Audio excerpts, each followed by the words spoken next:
Hey guys, today I'll be showing you how to unpin the 45 RFE connector. This application is in 2004 Dodge Truck 1500 to 545 RFE.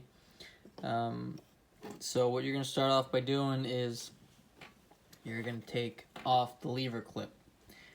This is a compression connection.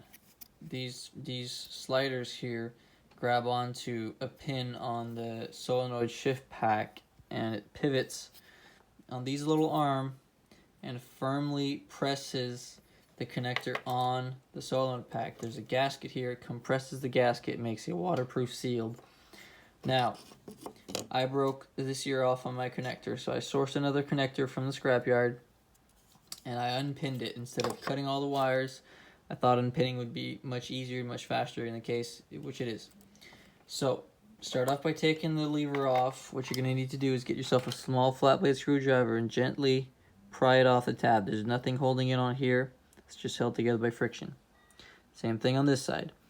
Now there's going to be a very small spring, on one side. It's on this one. It's held together by these notches. Carefully remove it. Don't lose it. When you'll get there, you'll be faced with this. Now this gray part, if we carefully look at it, there's an arrow here and an arrow here along with two squares. Now, on the black connector itself, on each side, there's a groove right there and right there. Now, what you're going to do is you're going to get your unpinning tools. I used a variety of assortments. I just used the straight ones for this. I used the pick to start it. You're going to gently stab it in here and try to lift it off. Work it free. In this case, there was dirt holding it, so I had to be very careful. You're going to go at it from each side. And then, once each side is in and each side is raised up, you're going to take a flat blade screwdriver, a very small flat blade, and you're going to gently pry on each side.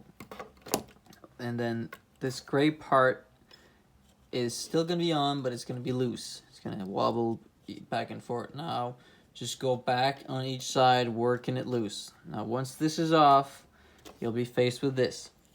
Now, if you look in every hole right on top, just here, you can see it very clearly.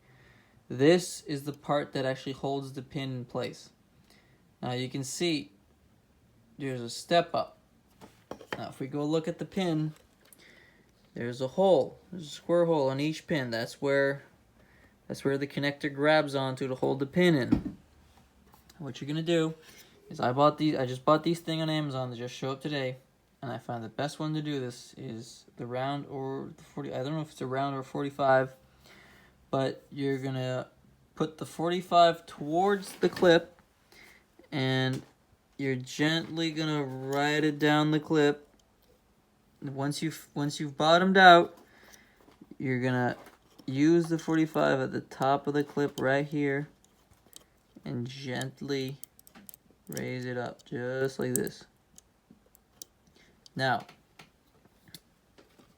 dirt and debris might get into these connectors, so I suggest before lifting the connectors, you each grab individual wire and move it up and down to free it up. Now, once you've confirmed that each wire is freed up, push it as far as it can go in. It's going to make the unpinning process a lot easier.